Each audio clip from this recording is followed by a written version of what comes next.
Happy Friday, everyone. So we're going to do a Film It Friday. Hopefully every Friday we'll just film the whole day, everything I have going on at the end of the week every week. And right now the heater's not running. It has it around 60 degrees in here, so we're good to go. I'm sure it will kick on probably in the middle of this video and I'll have to edit something. But it's about 2 degrees in Odessa right now. Out here in Missouri, it's cold right now, and looks like we're going to have some relief the next few days. It's going to warm up a little bit. So maybe next week we'll have a lot more video without that loud noise in the background. Today the plan is, with it being Film It Friday, I am going to try to get a bunch of handrail finished. I want to try to wrap this whole project up. So yesterday we went and got some more welding gas. Colt drilled out the end pieces of this handrail, which bolt to the posts on the new deck that's there. They've got some cedar posts, so these pieces have to fit perfectly between those posts. We bought some more 1-inch tubing. I ran out, figured something wrong, and so we're going to get those cut today. Build the last 2 pieces of this railing, which is a corner piece. So you can see how I do that, make sure everything's square. But to start off today, we are going to be fixing a rear bumper on a race car. I built this bumper last week for a customer for a car that I built a few years ago. The sleeves that are on the railing that this bumper slides into, I did not get to measure that distance, and I didn't get to measure what size the sleeves were. I built it out at 1 3/4 tubing, is what they said would slide into it, and I'm also about 1/4 inch off. I'm gonna measure it again, but I think they just gave me possibly the wrong measurement, or the sleeves bent, something's not right. Whatever it may be, it's rework, whether it's my fault or they just gave me the wrong measurement. I know they gave me the wrong measurement on the sleeves, so we'll get that fixed up this morning. And then jump onto this railing. And like I said, we'll cut the tubes for the next 2 sections, which is the last 2 sections. This has been a pretty lengthy project. I have to say I've been milking it a little bit. It's been one of them projects that you really want to think through what you're doing the whole time and not make mistakes. Like I said, these have to fit perfectly between 2 cedar posts that are existing. So it's kind of a crapshoot usually for them things to be exactly square. So far, the first piece we sent down there, they said fit perfect, and I went down and checked it out, and it looked like it was exactly how it needed to be. So we have about 1/3 of the project down there already and installed. We will be doing the next 2/3 here, finishing up the last 2 pieces. I'm going to re-drill these out. Like I said, Colt drilled the ends, but I need to drill the base plates today. So I'll probably flip them over, make that easier, drill them out, and if we get to the paint today, which I'm hoping I get to the paint today, then we're going to flip them over and paint them upside down first, let them dry, come back a couple days, paint the tops of them. Not sure, but as far as the audio goes, I'm ordering a microphone, but also, I like to listen to podcasts and music while I work in the shop. That has been a struggle because I can't film and do that, and it's tough. So on these Fridays where we film everything, Film It All Fridays, then I probably won't have audio on in the building process. Maybe just some clips, but for the most part, it's going to be a voiceover or some of that music that's licensed by YouTube that is horrible. So join me today in Film It All Friday and see what happens.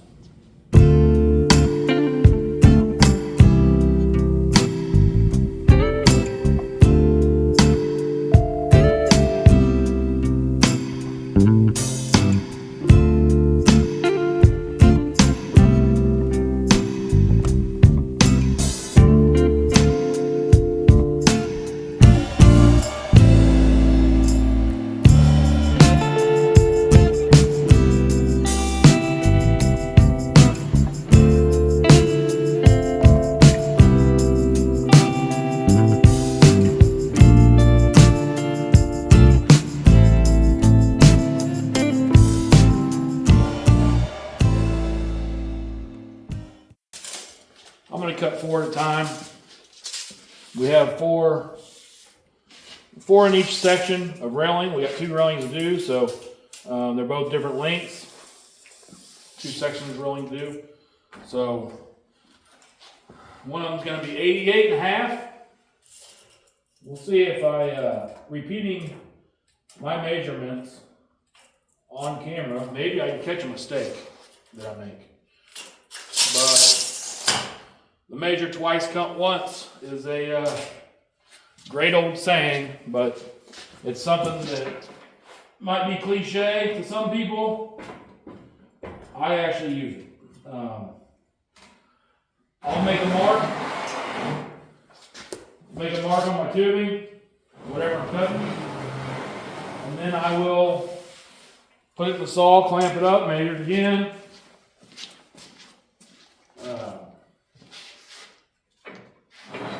I'll also make sure that all 4 pieces are lined up down there. If anyone's in the market for a saw, I've been through a few. I actually have one on the ground over there behind the camera that's junk. This is an Evolution saw. The one that's on the floor that's junk is also an Evolution saw, but it was one they came out with, I don't know, probably maybe 10 years ago, 8 to 10 years ago, that they made it where it would like miter and like compound miter, and it rotates both directions and all kinds of fancy stuff, like a wood saw would. But unfortunately, the clamping system on it really sucked. And anyone familiar with these cold cut saws will know that clamping is everything when it comes to saw life. You're not going to get a saw to make many cuts if it's not clamped well. And this one here clamps more like a old fiber disc type of chop saw. And it's got a cast iron base. It's a really great saw. I have had this saw now for probably 4 or 5 years, and I have not found anything I don't like about it. I'm gonna be honest, it might even be the original blade on it still. I promise you it's not from lack of use. It's just from making sure everything's clamped up tight. That other saw kind of exploded. I wasn't using it when it happened. My cousin was, and he was trying to treat it like an old chop saw and didn't have something clamped in it very well. Was cutting a little bitty piece off of an end of something for a race car. And it was bad move. Kind of scared him a little bit, I think, when it came apart. The blade didn't come off of it. It just blew a lot of the cover apart and sucked a piece up in the saw. And that was that. I got rid of it, ordered this thing. Evolution had a new saw out that's also a compound miter saw like that. That's a cold cut saw, 88.5. 88.5. And I've been asked about it by a few people. I haven't tried it. I'm not saying I wouldn't try it, but I think that one burnt me bad enough that, and it kind of has the same clamping system other than it clamps from both directions. So maybe it's good, maybe it's great, but I really like this saw. I don't need to do compound miters. I mean, if I have to cut 2 or 3 pieces like that, I'll cut them by hand. Or I'll cut them close with this and do the other miter, turn it and miter it again, whatever. I'm not going to push my luck. This blade, like I said, has probably lasted since this was new, I would guess. I don't remember buying a blade for it. Maybe I bought one. if I've bought any, I've bought one. So as long as you clamp them good, they last.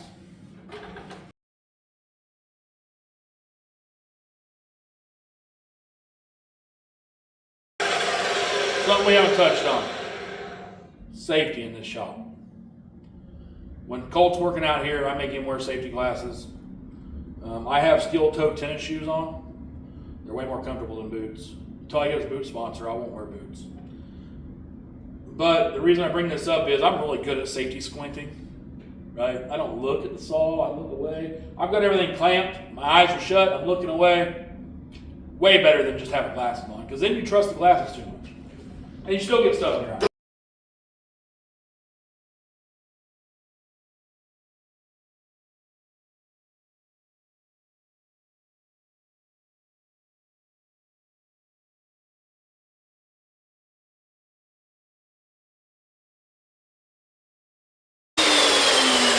Like the Michael Jordan free throw, you know?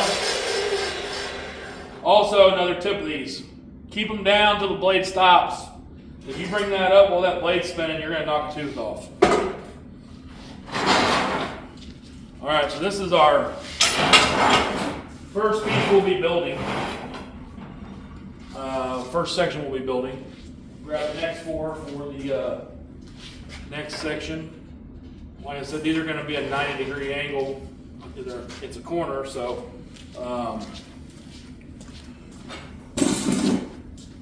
here's how thick that is. If you wanted to see how that cut is made, it's nice and clean. It's obviously going to be cold. I have gloves on, but it's cold, clean.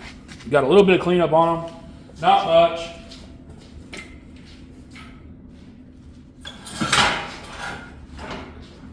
I don't typically use this stand for this. Colt was using it, cutting some pipe and tubing the other day, so we'll just use it. It's here. I usually use one of my tables, so I have two tables that are on casters that are exact same height as my welding table.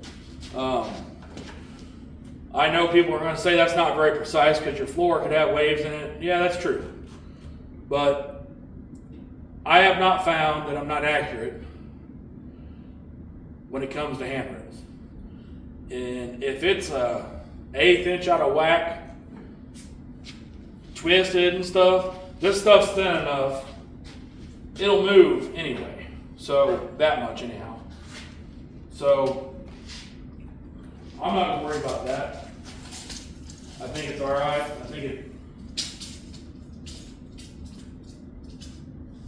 think it all works out just fine. I am glad this railing does not have to be any longer.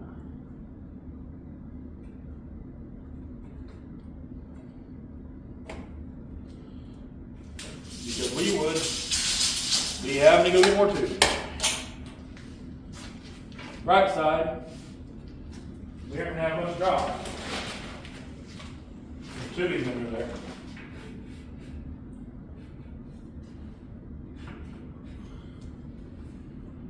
Get it all even down here. The guy has been known to run a hose clamp around these to hold them all the same, but I'm not going to do that today. We aren't cutting very many pieces. I got this awful high.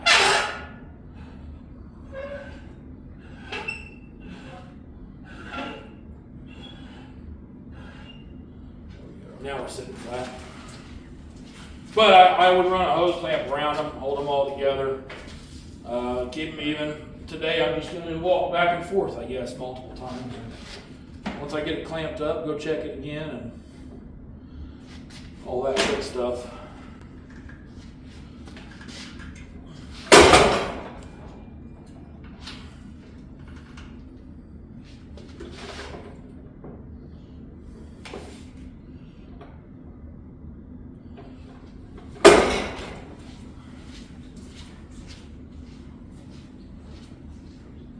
Super lucky that I built this shop a few years ago. I couldn't have done these handrails and stuff.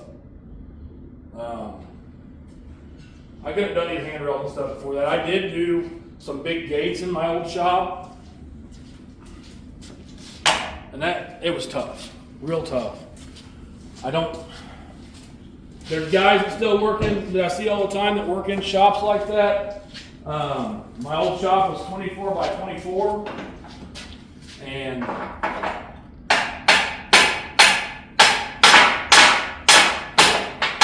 honestly,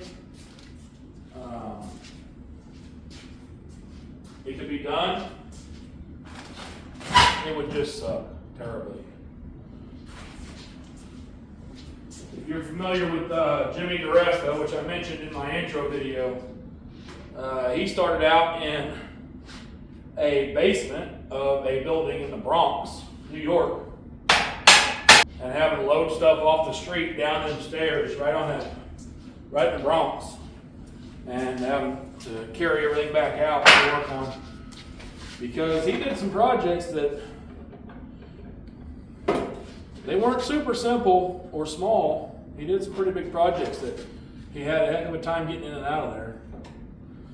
And he made it work. And he is a premier maker. He's the man.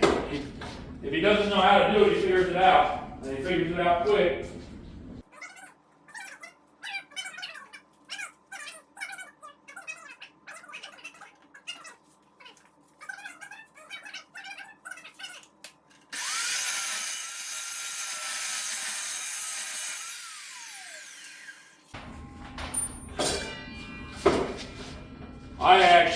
Confession time, I actually have picked these up from Metal by the Foot.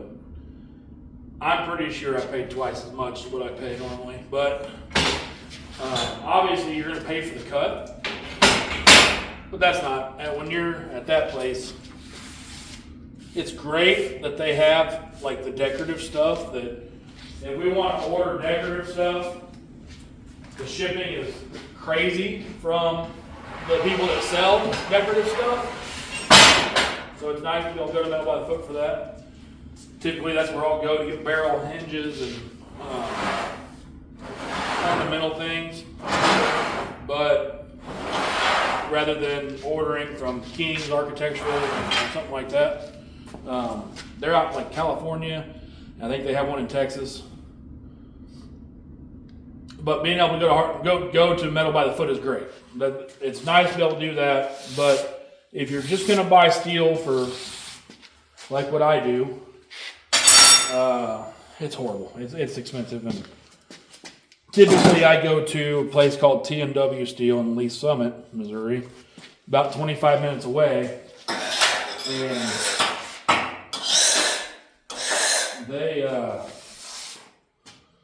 they're very fair. Their prices are, whatever the market is at that time. So I kind of bit the bullet on this deal yesterday because I didn't want to take a trailer. And I was already going there. I had to go there for some barrel hinges.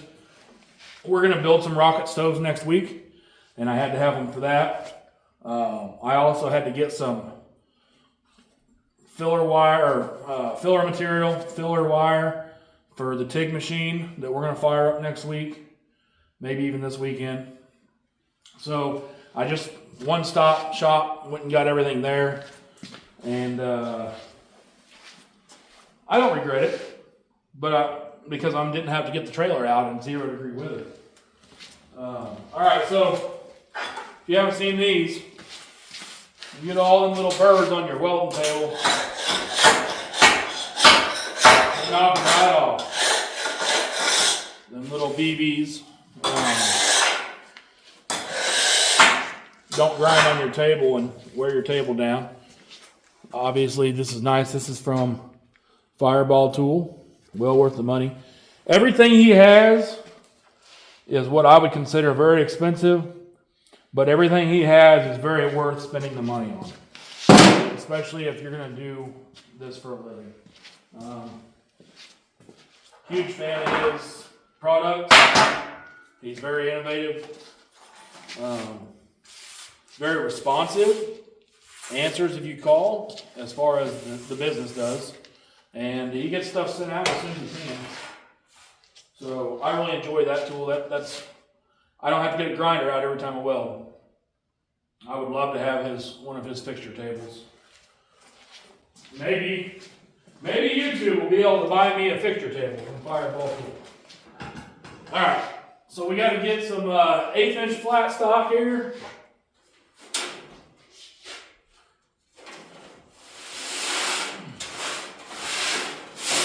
Boy, all I have is long sticks. And I'm not going to drag a whole long stick out. So, I'm going to measure close to what I need, cut it off with my little handheld cutoff saw over there.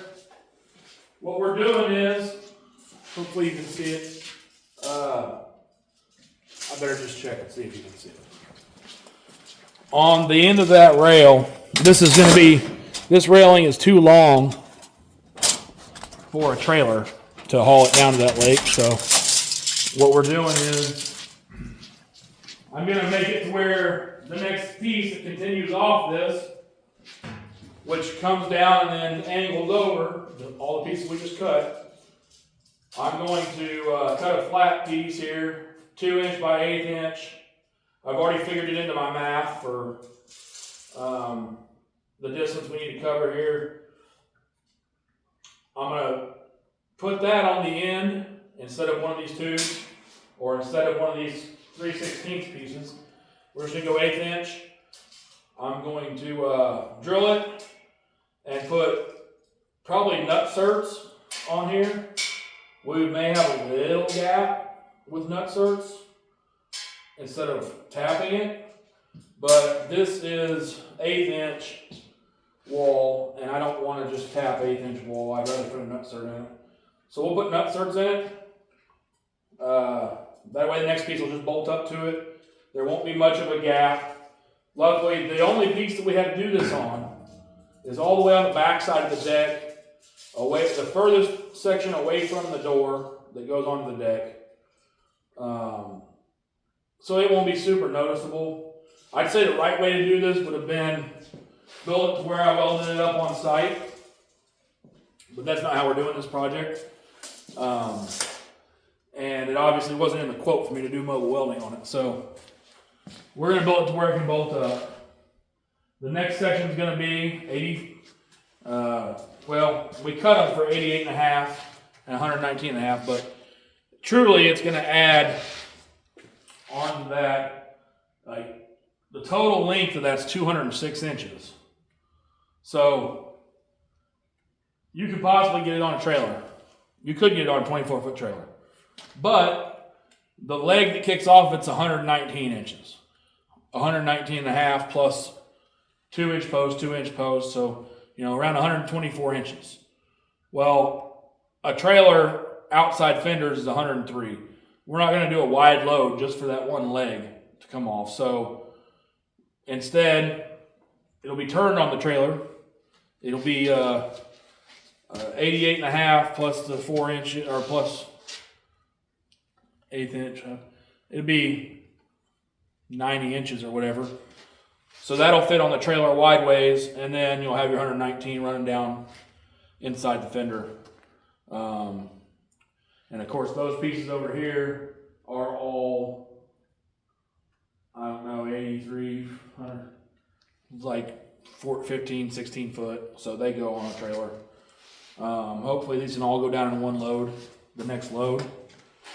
Also have a couple gates and a post for a gate that's a standalone gate that goes with it that are already painted over there. We forgot to load them on his trailer last time. So, all right, we're going to cut a piece of flat stock. These should be 38 inches tall. Looks like I can go 39 if I want. I have been putting them even with the top of the post right here. On this one, I am going to make it the overall height of the whole rail. And, well, no, I'm not. I'm going to make it below. What I was going to do was use it to cap the end of the tubing, but The tubing's 3-inch. Won't work. So we're going to cut us pieces 38 inches.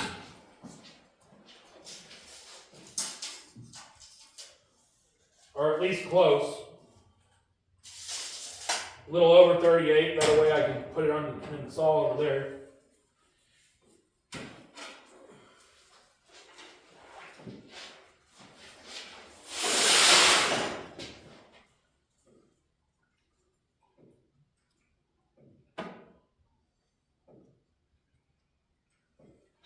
Safety squints.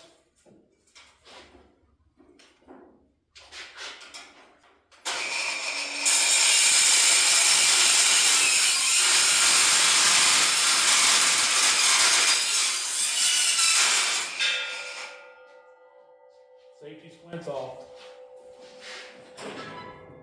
So after thinking about it, Film It Fridays,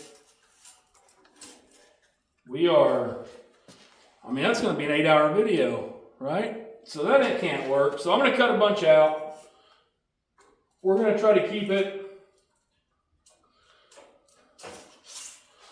at, I don't know what you all think.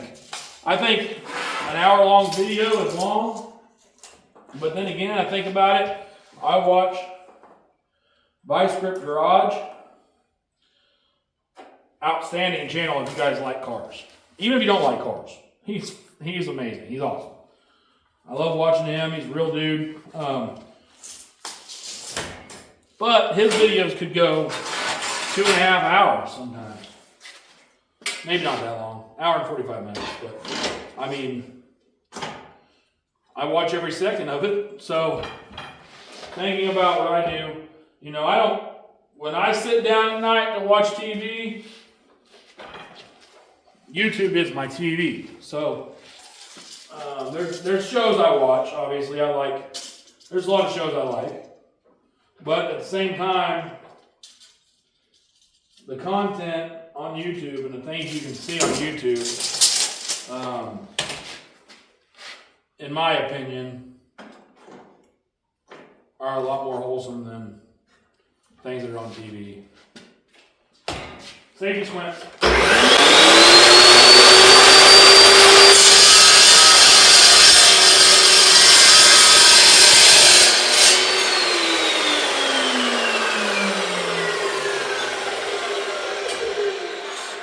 That was close. We got a little cupin. We call them cupins.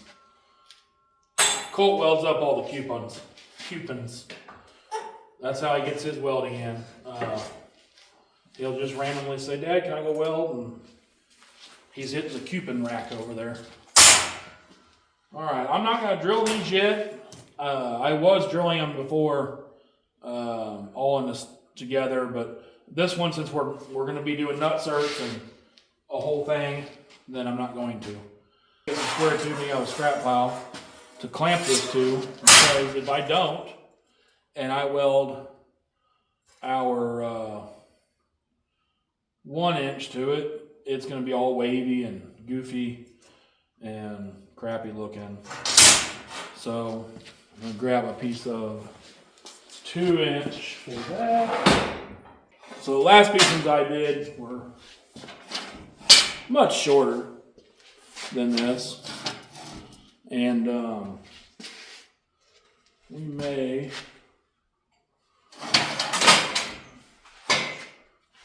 we'll put it right there.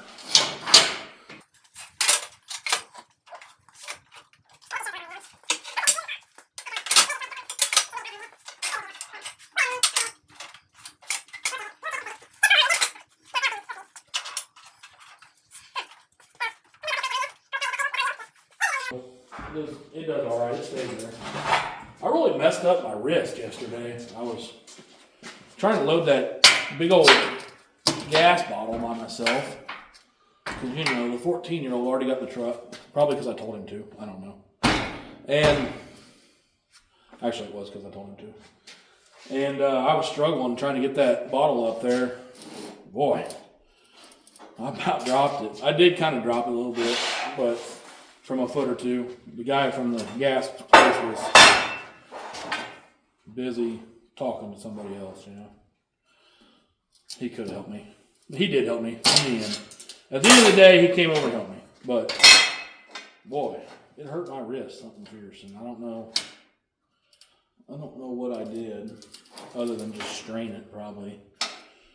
But it hurts today. Plus, I'm old and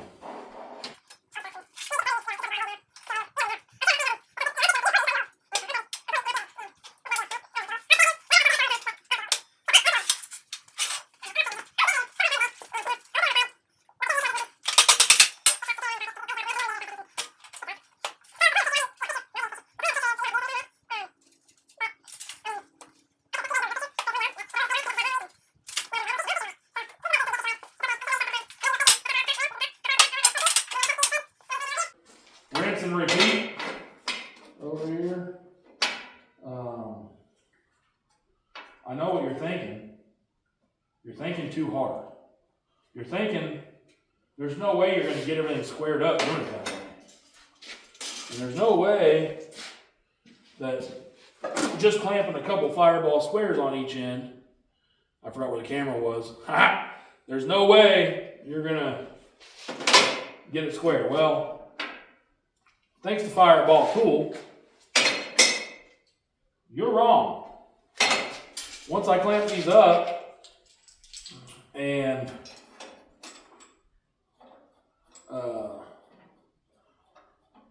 just make sure my spacing's right. The only thing I'm really having to square, because my tables are flat with each other, you know, because there's no dips in my floor, then I can just use my spacer. After these are square, of course, with the square, then I've measured every one of them.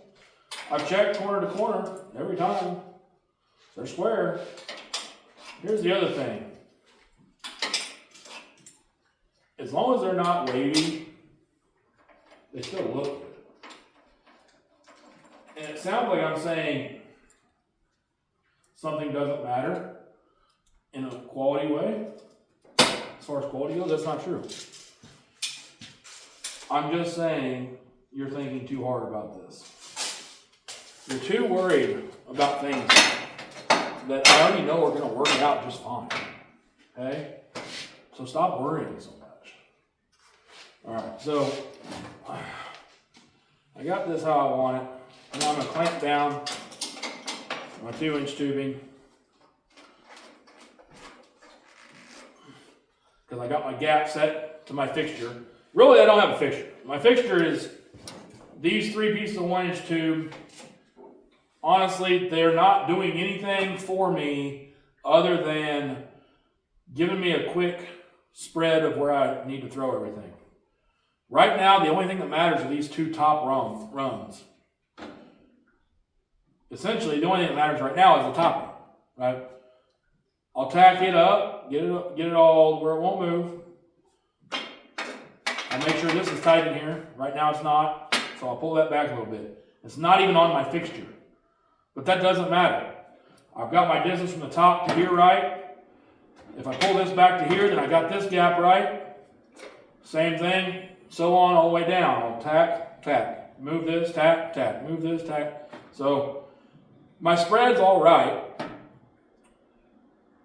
I know my top piece is square because I trust my squares that are doing that. Once I get down to there, the only way I can screw this up, well, there's a lot of ways I can screw it up, but the way I know if it's screwed up, and I can tell you right now, I gotta move something, is, you know, this piece is kind of floating. There's a magnet holding it here, but it's not doing a ton. There's a gap right here, about 1/8 inch. All I gotta do is pull that over, pop my magnet over, and it's there. Now, that's what I'll watch the whole time. After I weld this one up, I'll keep watching that. What I like to do is force it with heat to close up. So my first welds I'll make are gonna be the inside corner here. Obviously, I'm gonna tack over on the top of this corner or the bottom of this corner. Then I'm gonna weld here. Okay? That's going to pull it as much as it can to each other. Because this top piece is touching. We know these are all the same length. This is touching on both ends. If I weld the inside, no matter how much you have it clamped down, it's going to try to pull. And that's why I don't have this clamped completely down. It's going to pull, right? Well, if I would weld on this side, the side closest to me of every one of them, it would open it up and there would be gaps down there. So weld sequence is a thing, and you can use it to your advantage, and that's what I'm going to do. I'm putting these on here to keep that waviness from happening as much as possible with that 1/8 inch flat stock. I may not be able to avoid it all the way. I'm just welding 14 gauge tubing to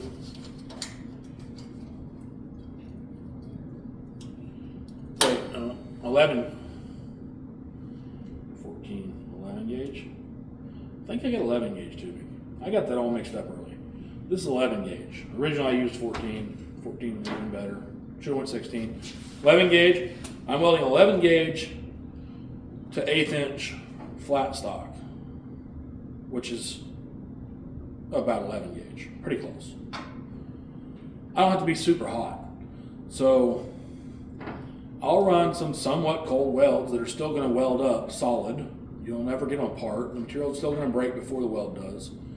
But I'm not putting a ton of heat in it to allow it to warp.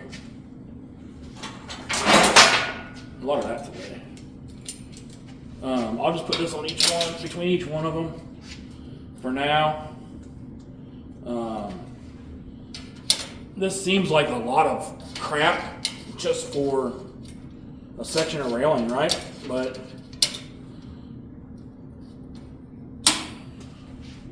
if I'm not talking to you, I already have this welded up, honestly. So I'm probably already done with the other section too at this point. All right, so we're ready. We're ready to start burning some wire. Only thing I got to do now is make sure all my seams, I like my seams to be down. So if you don't know, steel tubing has seams from when it was formed, and some projects it'll show up, right? You'll see it through the paint, depending on how prominent it is. Unfortunately, the top rails on these, which is 14 gauge 1x3, those top rails are really, the seams are horrible on them. I mean, it's good. It should have been good material. Kind of upsets me that they're like that. You can't see it because they're on the bottom side, but it's just annoying. It's really annoying.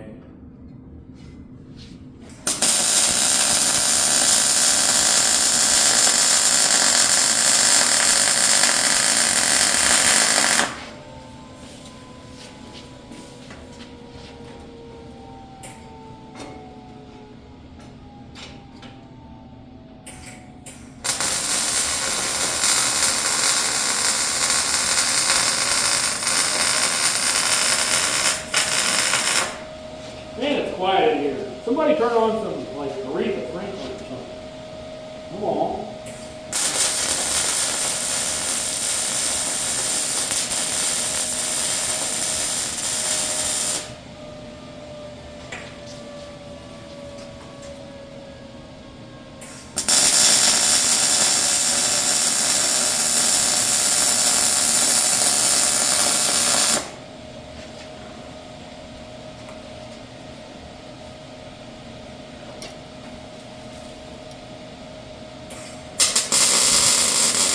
So I'll tack the side closest to me first to make sure they're pulled in tight to my spacers.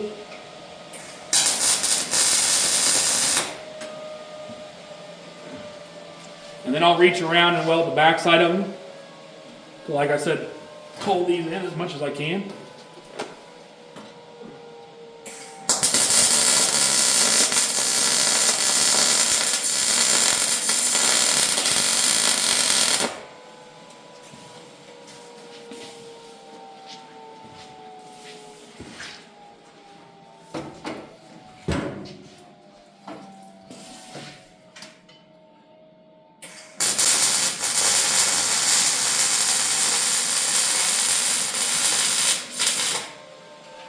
I know this seems like far more of a process than it should be. It is.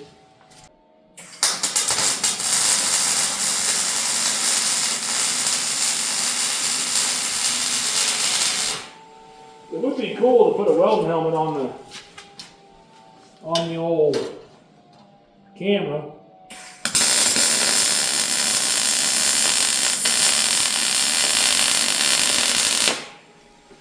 And we'll do that one of these days when we're really cool and figure it all out. But for now, you just have to go blind instead, right? Do you think that one day, because of YouTube, scientists or something are going to say that people injured their eyeballs watching welding on YouTube? I don't, because that's not how science works. If you thought that was how science works, then you should have paid more attention in school. It's not how science works.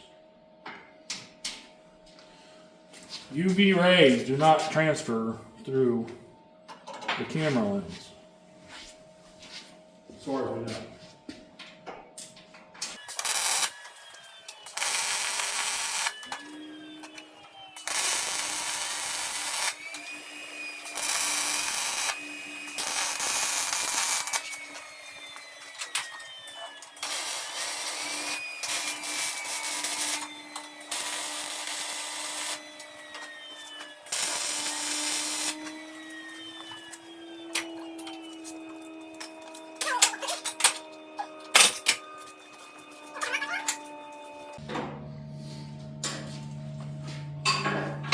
We'll just lay that there. It'll stay there for a week and don't move it, you know. That's how things go.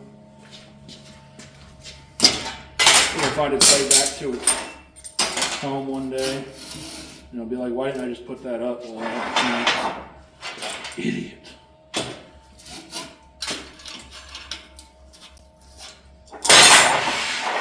I'll move that in there for a spacer so I don't have to adjust my screw. I bet there's some welders out there watching this. They're like, what an idiot on some things.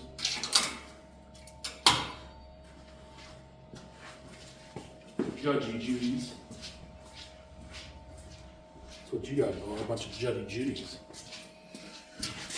I mean, one day, so many people will be watching this show that I'll have comments of people telling me how stupid I am, how much I suck as a person, all that stuff.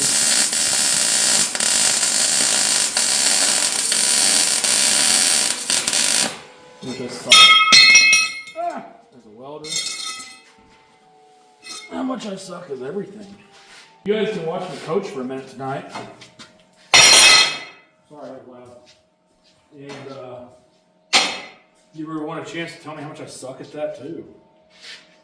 But that's okay. It won't bother me. I've been coaching, I would say, man, you don't usually just throw a number out there without fact checking yourself. And come to find out your number was kind of wrong, or you've been saying the same number. So like, I've been coaching 20 years, you've been saying that for 5 years, and you're still saying 20 years, like it hasn't changed. I'll do the math while I'm welding, see how long I've been coaching. I want to say I started, what an idiot. Dirty nozzle. I started coaching Little League basketball when I was 15 years old. My assistant coach that was helping me was 16. That's why he was my assistant coach. He was a driver. And we were buddies. We played Little League together, and he wanted to coach. So we coached. We signed up. I knew a girl, family friends with a family, and this girl was a sixth grader. So my first time coaching Little League sports was girls' sixth grade basketball. It was a true experience for a 15-year-old.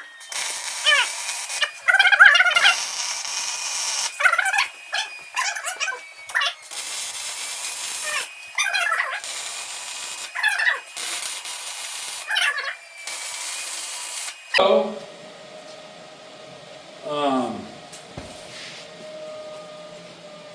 I decided the next year I would coach boys. I'll let this cool for a second.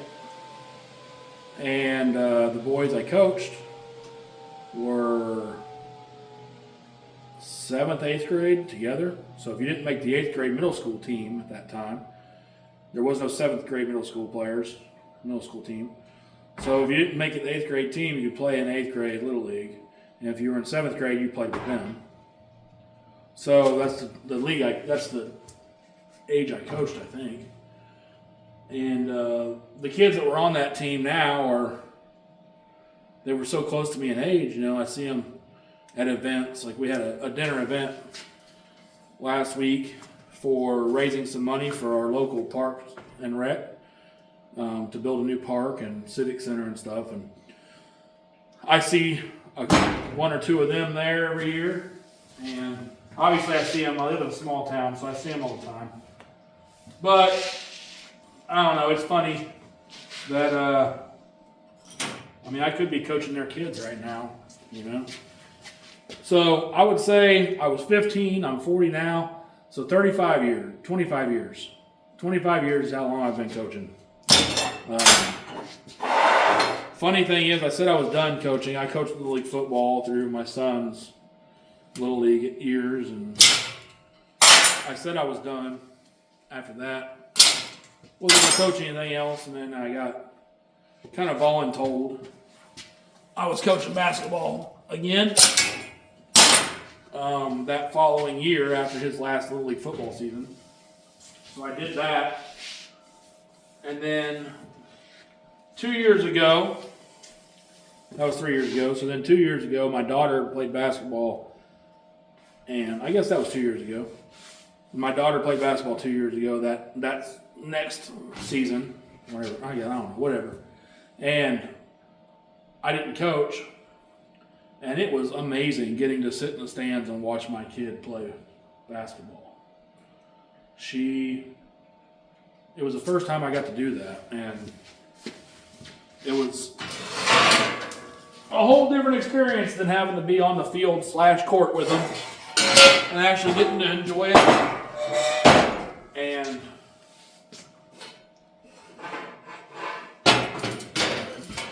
at that moment, I knew I probably would never coach again.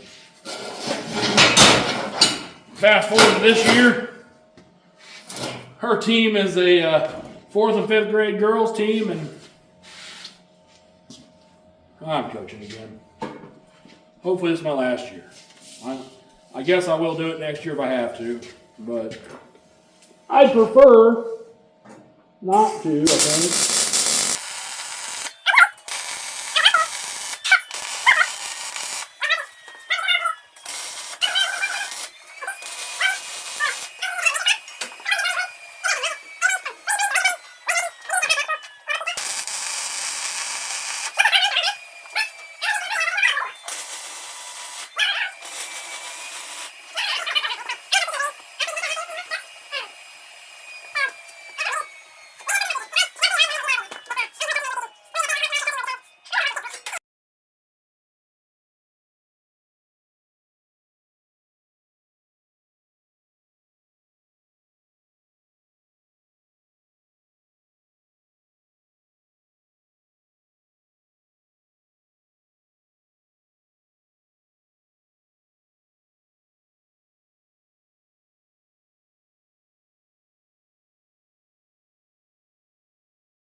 minute, right?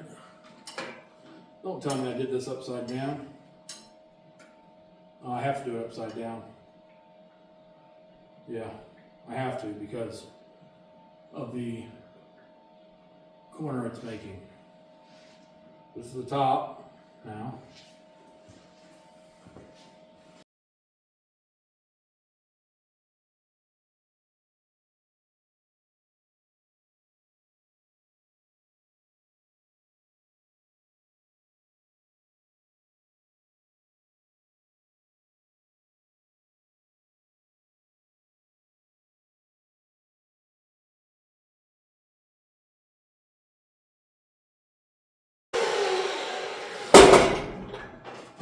Man, that wrist hurts.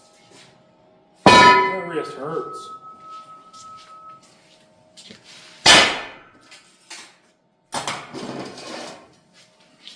Alright.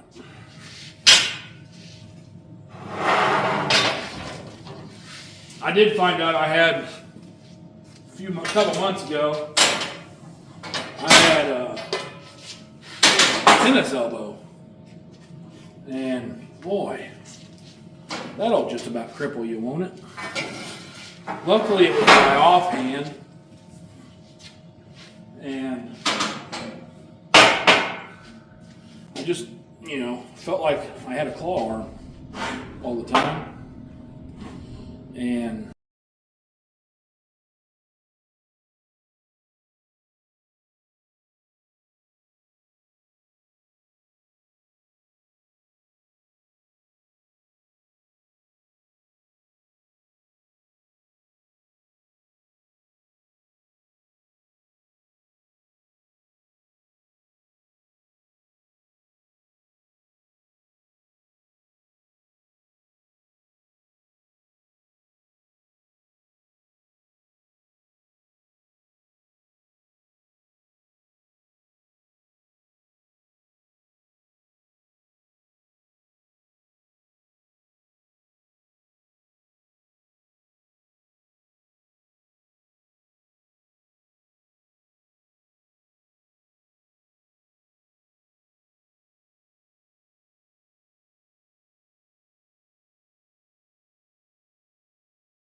I think this thing's about ready to weld up. Just double checking, making sure I got top and bottom correct and angle correct. And oh no, I don't. I don't. We gotta turn that around. Whew! That could have been bad. That could have been bad. We gotta turn this whole thing around. This would be a left turn from the main rail. We need a right turn from the main rail. So everything has to be redone. But that's okay. We know how to do it now.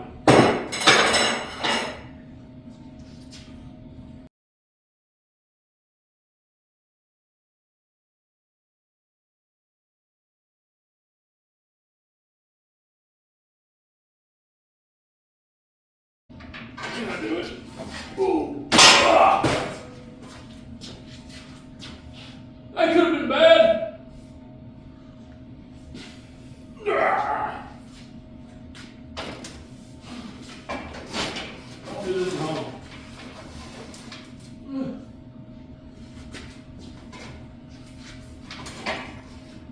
Sally. Hold it up there. Come on, Sally. All right, let's get some clamps on it.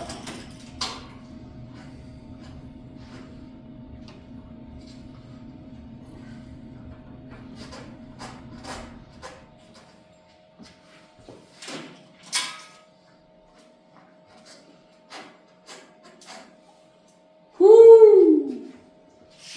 Whoo! That was close. That was close. Ridiculous.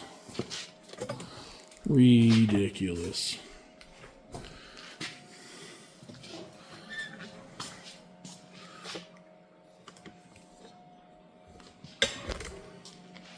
I mean, look at that. Just look at it. That's a lot of stuff. A lot of clamps and stuff just to get that square, but I tell you, Jason's Fireball clamp, I don't remember what he calls it, a 3-axis clamp or something like that. It is the deal, man, I'm telling you.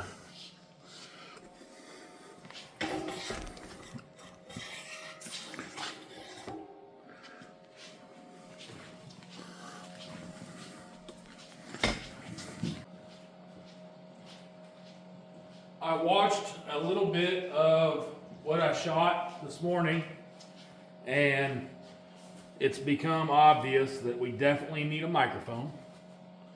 So a lot of that will probably be in kind of a fast forward mode. Not so much time lapse, but we'll be in fast forward.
Tell you what, you guys want to get a little closer?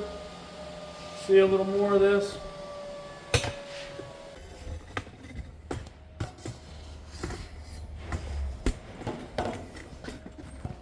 Oh, I hear a truck. That's got to be a delivery.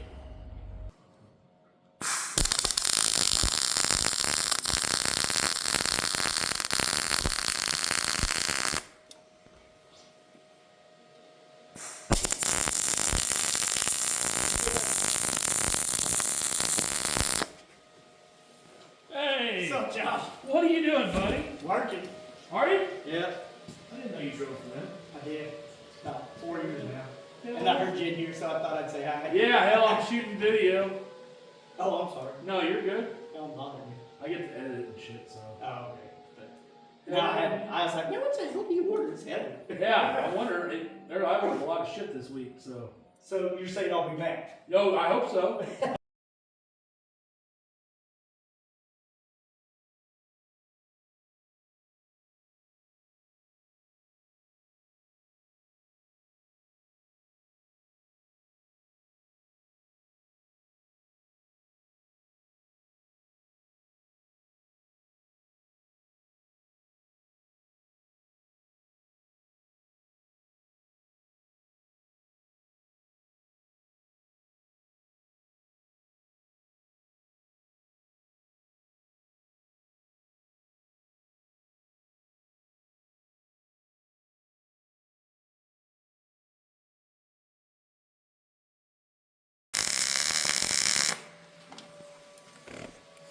one of these days we will get a welding lens on this thing, on this camera, and you guys will really be able to see some cool stuff. But right now, the technology in this shop does not include that. We'll get there though. All right.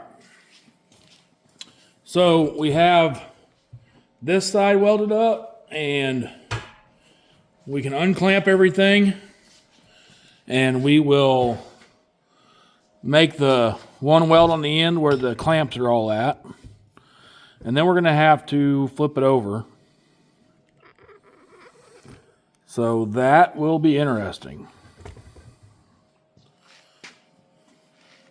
It looked like the UPS guy brought our filler rod for TIG welding. It's a long box, so I'm assuming that's what that is. And some other goodies from HTP, which is usaweld.com. HTP is who builds our welder we've got here.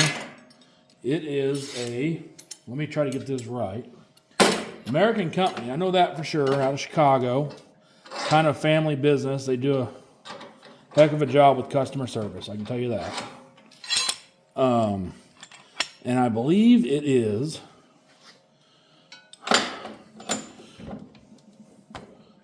Italian built, or Swiss parts.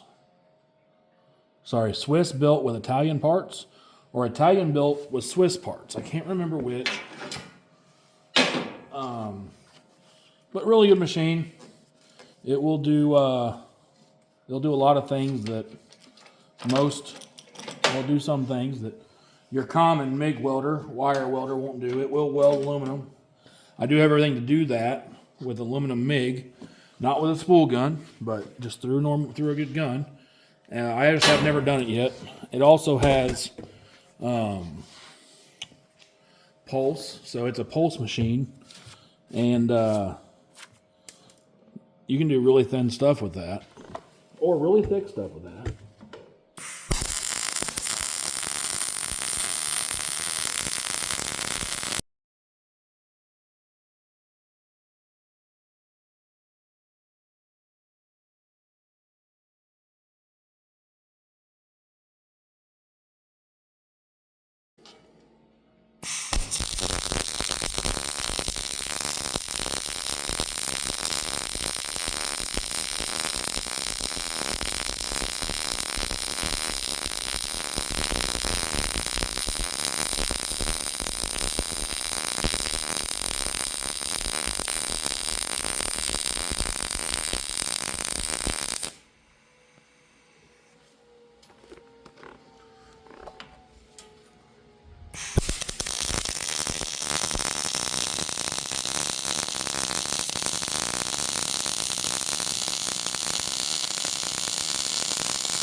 All right, so the feet are welded on 3 sides so far. We got to get the back edges of all of these, the back sides, which now that we have the feet on, we can attempt to stand this baby up and get that taken care of. Ooh.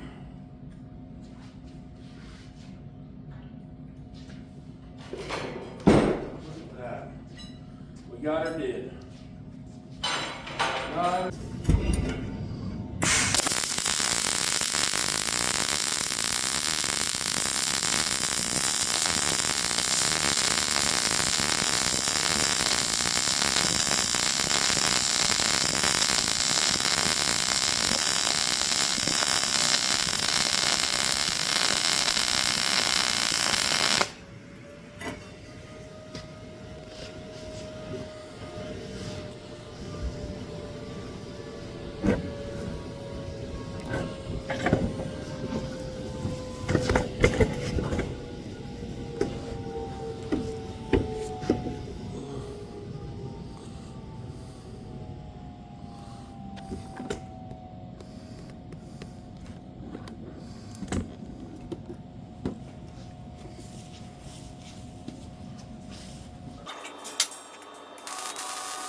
That'll be easy.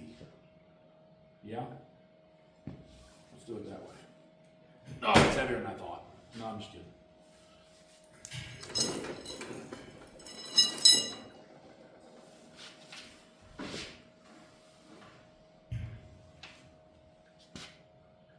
All right. Which side come off next? I built a railing shaped and looked just like this, except it was 3 times longer, and it had a 90 on it like this, and it was for our deck, which I will be posting a video of that deck project. But we, everybody kept asking, how are you going to get it out there?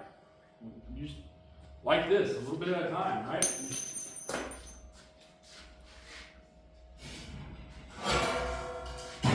How did they build the pyramid? Not one day. See if this falls off the table. Got stuck in the crack. We're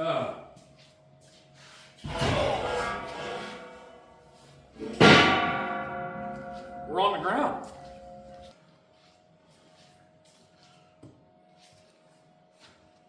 Should I do it the right way and take these off here and stick them in the saw? Cut 45s? Yeah, probably. Am I going to? I don't know. Probably not. I'll probably just cut them where they are. Just for funsies. They'll probably fall off here. Go clank, clank, clank and stuff. And I don't know. Well, what we should do is get you guys closer so you can see something. Yeah? So I have a friend that's got a YouTube channel. He was cutting some sheet metal the other day with a cutoff wheel on his yellow branded grinder, which might have been the first problem he had. I didn't say that. But no, he was cutting. He was pulling towards him as he cut. Wheel spins this way, cutting this way. I'm sure you can do that. I've seen people do that.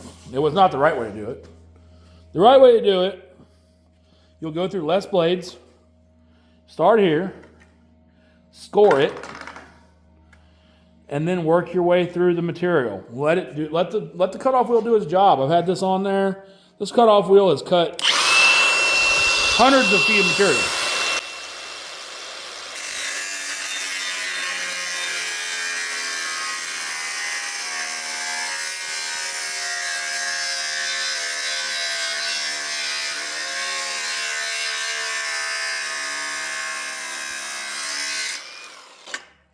All right, Safety Sally, hang on. I'll put some safety glasses on. We gotta find them first. Colt, where's Colt's safety glasses?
question is, do we want to cap the ends before we make this all one piece?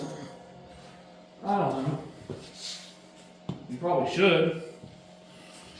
Because I may want to cut some more off the end of that thing. See that? I like that. So, we got a little gap, which I like. I want a little gap right there. It makes me, like we were talking about earlier, when I weld that up, it's a lot easier for me to put more of my weld in the gap rather than having to grind a bunch of it down.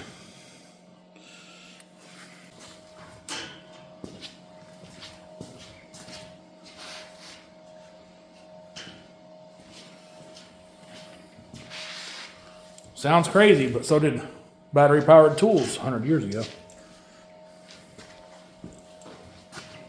You know what sounded even crazier?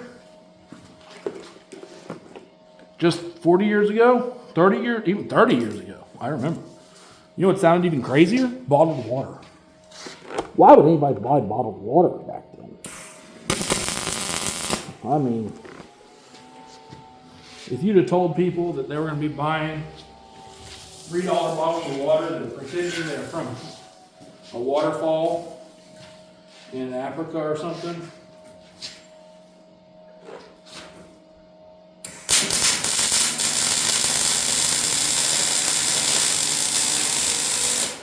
They'd say, what's so special about it? Why would you pay for it?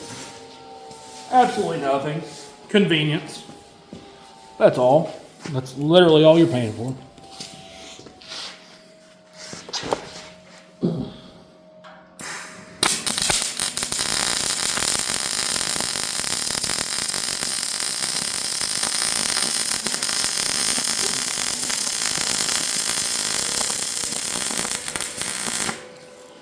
I used to make water for a living.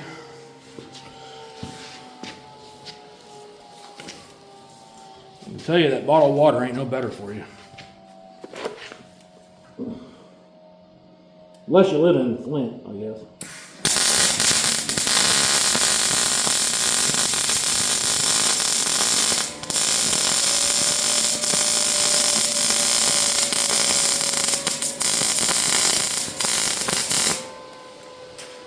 Okay. I know them welds sounded terrible, but they actually aren't bad. I promise. I saw. You didn't.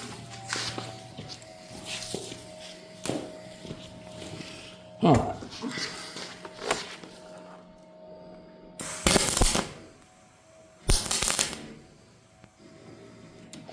Well, I'm trying to weld a gap up. Would you just get...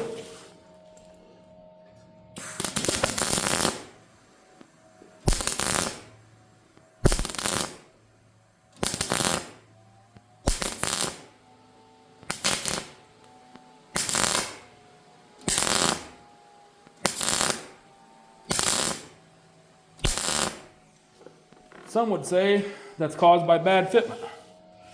I would say that's how I wanted it. Leave me alone.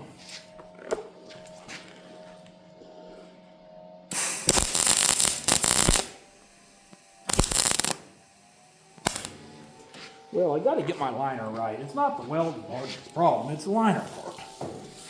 Dang it. I'm all twisted up and stuff. I'm still twisted up. What's happening right now? All right, let's straighten her out.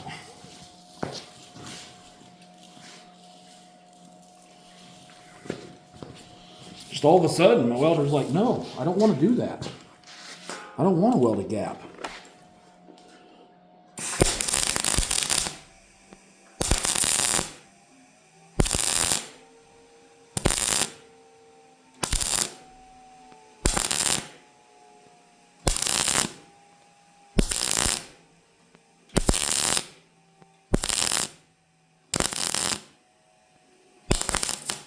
Remember the TIG welders I was talking about?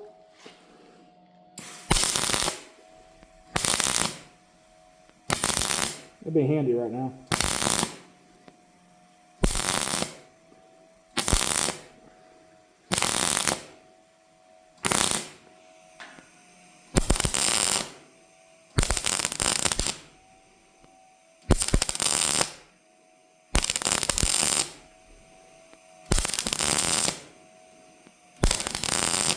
What I could do is turn my welder down, but what I also could do is get my dang liner straight.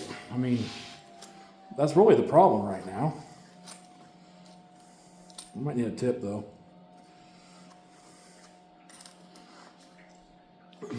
It's not the gap that's the problem.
I know what you're thinking. That looks horrible. Well, yeah, it does, but it won't in a little bit.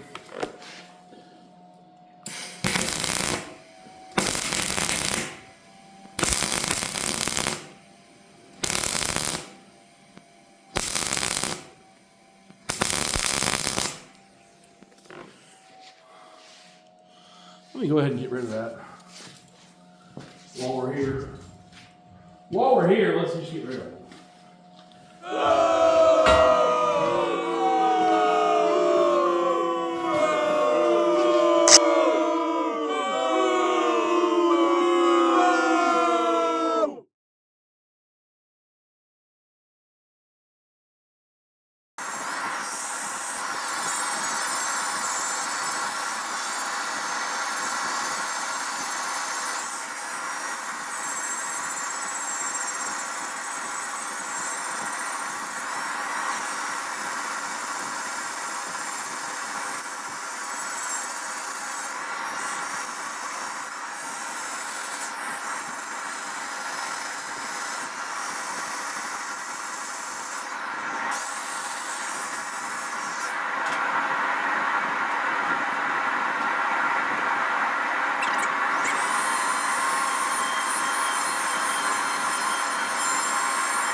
Got to give a shout out. Shout out to Benchmark Abrasives. I exclusively only buy their wheels.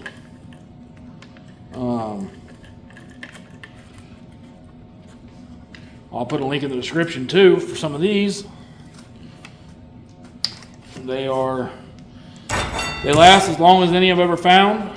They're as cheap as any I've ever found. I buy them by the case. I'll buy a big stack. It's good stuff. They're phenomenal. After I grind this, I'll show you their logo over here on my deal I made.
They have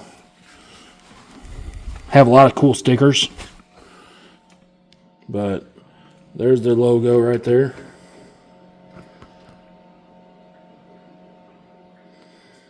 Benchmark Abrasives.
One more weld. It's always one more weld.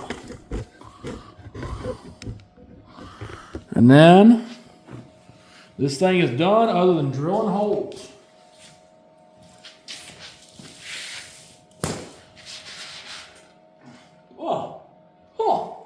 We already welded all that up. So we're good. Okay. I talked earlier about painting and painting these in particular, but I don't think the audio came through. When it comes to painting railings like this, I probably won't do it again. Unless I charge a lot more.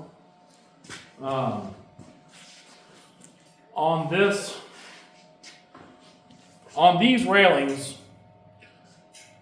160 foot of them, by the time I sand,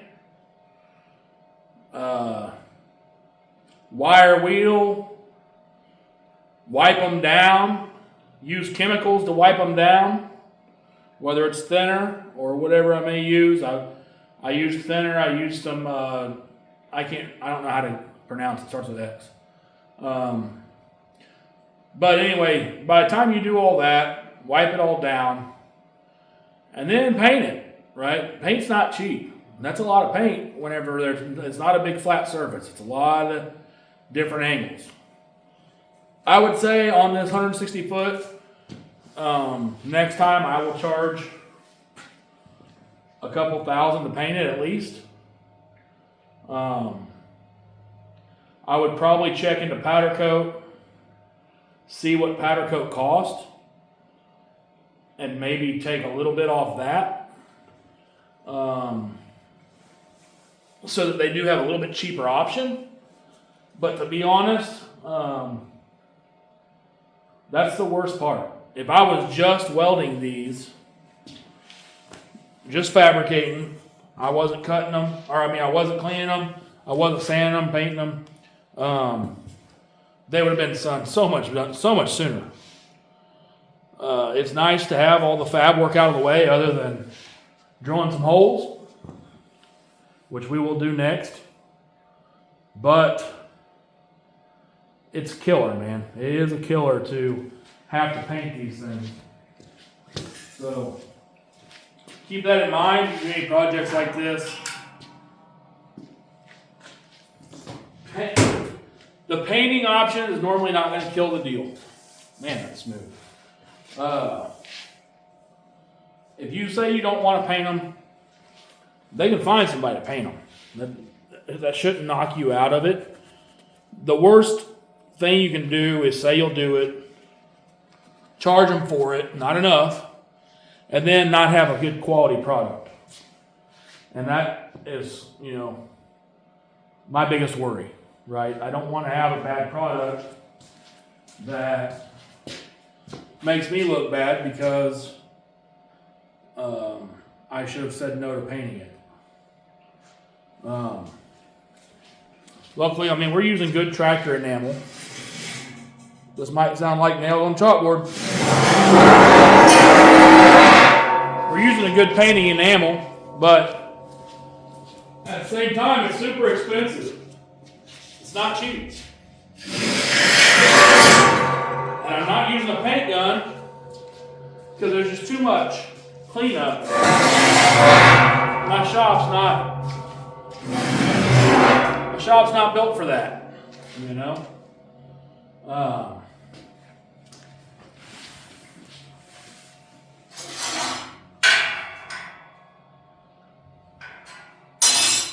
And that's dead square, by the way.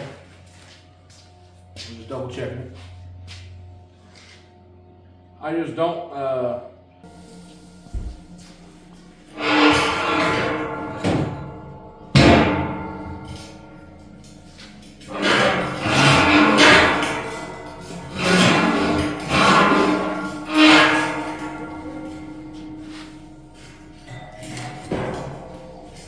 Don't touch that, Grandma. Here.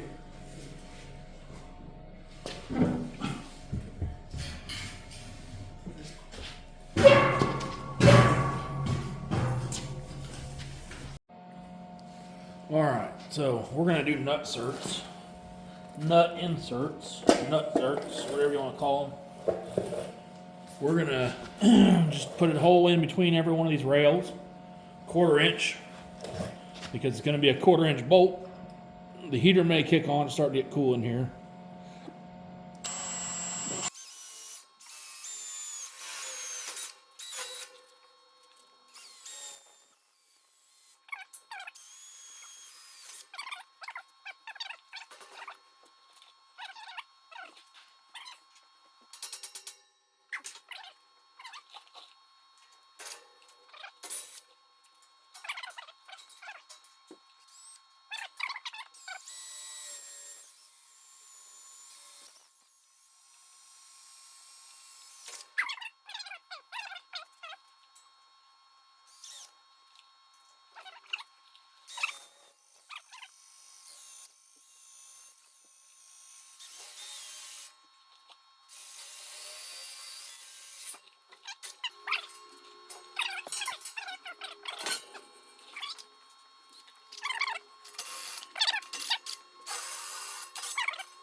So I need to leave here pretty quick.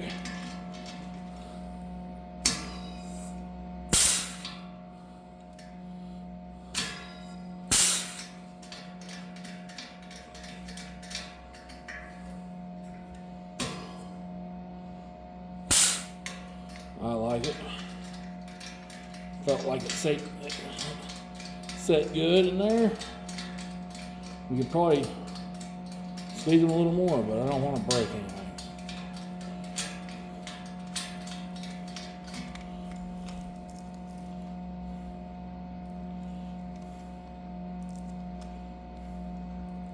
There is a depth setting on these. A bolt for that. Isn't that fancy? So I've been using these and this tool. I've been using this particular tool for 7 years, probably 6 or 7 years. I have it because we use it on race cars, dirt race cars.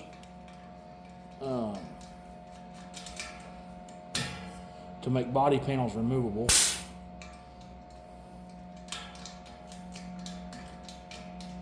Come on, spin. To make body panels removable, and it's a pretty cool tool.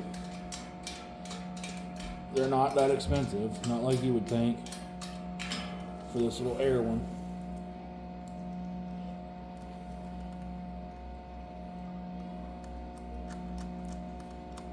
Looks like 3/8 is a little big for this. It depends on which insert you buy. They all require a little different. But I can tell these fit in there a little loose. Not enough to make a difference, but 23/64 would probably be the correct drill bit for this.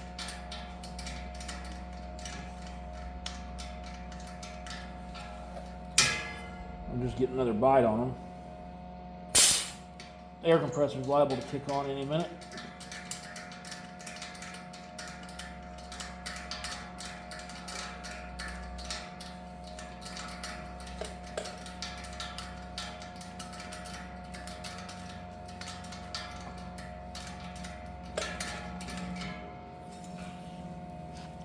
So I was thinking about that measurement earlier, 119.5 was what we made this kicker rail, which goes back to the house on that deck. I'm a little worried that I made that measurement based off of the deck, and then I hadn't got that far yet with measuring my lengths I needed to cut, because I made a cut sheet originally, and I may have made a mistake and made the cuts the actual length of the full rail, and if I did, I'm going to have to cut 4 inches off or so, about 3.5 inches off, almost 4, off the width there. So if that's the case, I don't want to wait until it's painted and down the road. I'm gonna take the 1.5-hour drive tomorrow or Sunday, probably Sunday, and I'm gonna double check that, and I'll take the gates that I've made down there with me that we forgot to load last time. They're ready to go. I'll take them with me and get them hung and the latches put on for them while I'm down there. So that'll be done.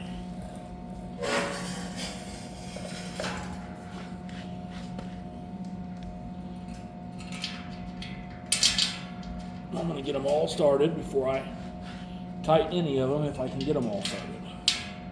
Like I said, I might, and this is one thing you do not want to force if you're not lined up just right. I think we're better off just going ahead and drawing them out a little bit so we don't force anything.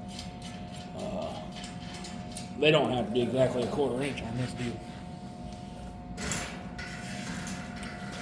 So we'll go one size up 1/4 inch.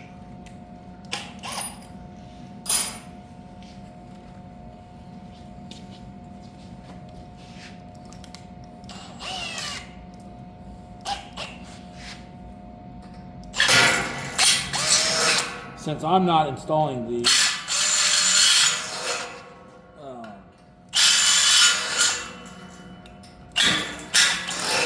I just want to make sure the guys putting it in don't strip anything or struggle with getting any bolts lined up.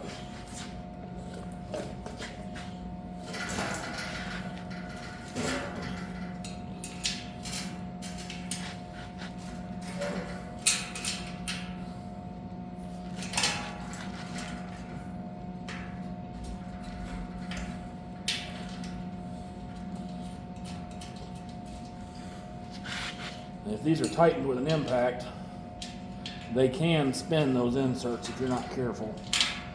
So